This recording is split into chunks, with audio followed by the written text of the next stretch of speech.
how does the cultural component plays into this? Well, there are some cross-cultural dynamics in terms of development that aren't Yes. different. Yes. In terms of sleep and eating and who is responsible for primary rearing and things like that. But the basis is still the same.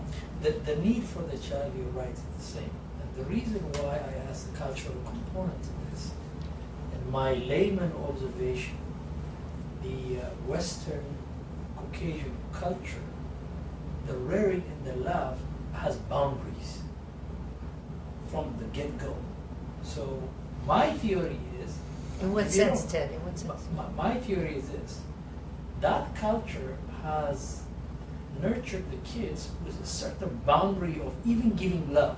There is a boundary even to giving love. So those kids from early on are accustomed to conversations, dialogues. Whereas other cultures, there is no boundary. There is no boundary for love. So when you want to sit down and converse, it doesn't work. It just doesn't work. So you're saying that there's less emphasis on the interaction, the verbal interaction, but more of the nonverbal.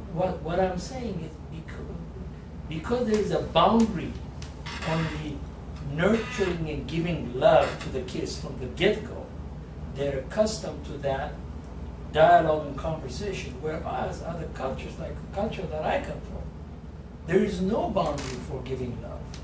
Therefore, when the parents want to sit down and talk to me as a child, would I do something wrong? Because that boundary is not set.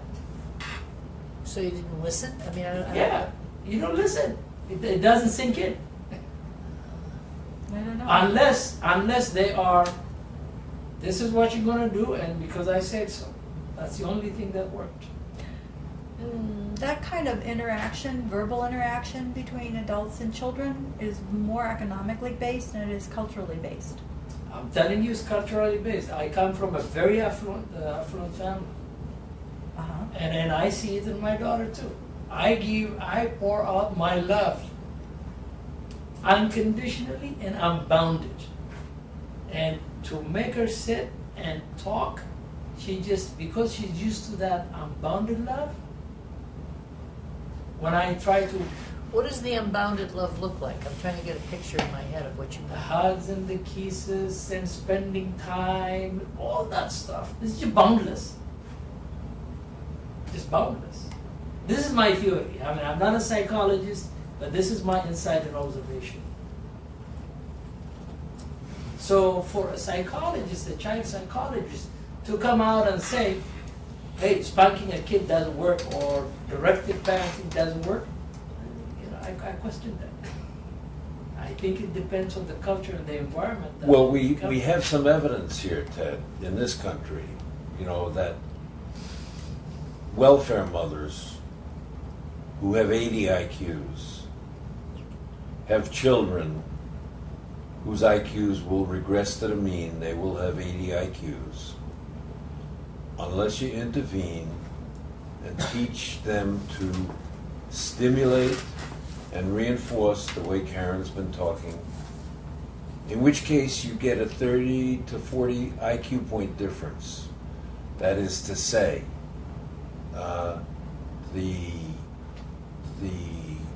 control group that's left alone without intervention is pretty much sentenced to the same level of poverty that their parents or their mothers were.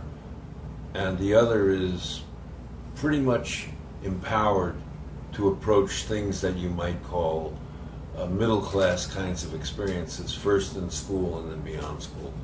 So that's pretty powerful in this country. I didn't say it applies to your culture the same way. All that I know is I believe that these kids where we intervened are significantly brighter. They're going to have a range of opportunities, maybe up to winning Nobel Prizes someday. So I want to say that to you. No, one thing I agree with you is The answer is somewhere in the middle. It's a balance. It's a balancing act. But just completely dismissing one way or the other way, I think the culture You of thought she conformity- was being cavalier in saying that. What she's saying comes from the evidence of the literature in the early childhood about kids who perform later on are directed that way by early childhood experiences. And with their work with kids. Definitely. How would you define the intervention? Excuse me? How would you define the intervention as a parent? Just really simple. The responding that we're talking about in this group is to respond to their experience in the moment. And you know what? You don't have to be accurate. Everybody thinks there's some kind of test on Friday in Western culture. You don't have to be accurate. You can bracket it like we used to say in the military. You shoot high, you shoot low, you come in the middle, you finally get it. That's good enough. The kid knows you're on his side. So, but stimulating, anything is potentially stimulating. If they came into a group like this, Ted's kid is particularly alert. If she came into a group like this, she'd say, "Daddy, why are they meeting here?" And your job is to respond Yeah. to her That's their experience. culture. Yeah. I'm not sure that that's limited in any particular culture though, because you have individual differences within any culture. And there's still that basic need Yeah, for children. yeah. Children are gonna follow that, Yeah. that progression, and then you overlay culture on it. And that's why I said they survive what adults do to them somehow in different. Karen's culture. saying I was too compromising. That I didn't take my opportunity to attack authoritarianism wherever I find it. That, yeah, we have, these guys were talking about it last week. Ted, these guys universally were raised on what they call free range or range free. Free range. Free range. These universally, what I'm saying is, you leave in the morning, you do your chores, whatever they are. 8 o'clock, you say, "What time's dinner?" And you show up 6 o'clock at night, and the parents had no idea where they were. But My only rule was I had to bring my brother back with me. If I lost my brother, I was dead meat. My mother would not talk to me. She would beat me with a stick. I lost him once. I never lost him again. this is a critical time, and am I distorting what you're saying? Is that this kind of free ranging is not attractive to more totalitarian cultures. Oh, no. It's not attractive. Again, you have to respond to the child. The child is going to get lost and get overwhelmed with not being able to find their way back. You probably don't want to do that as a parent. Those children, and we had a neighbor. His name was Neged, and his parents were always looking for him because Neged found his way in the world wherever, and they never knew where he was. And then all of a sudden they say, "Well, has anybody seen Neged?" No, they haven't. And so there would be a neighborhood like going out to, and Neged always knew where he was. Now, But Neged handled that. Other kids wouldn't necessarily, and it would be really traumatizing. So again, depending on the child and that interaction between what the she's parent talking and the about, child. Ted, is But see, child-centered child rearing. And what she's ruling out is every other kind of adult-centered activity. Only if you want maximum performance. But see- Only if you want them to actualize their potential.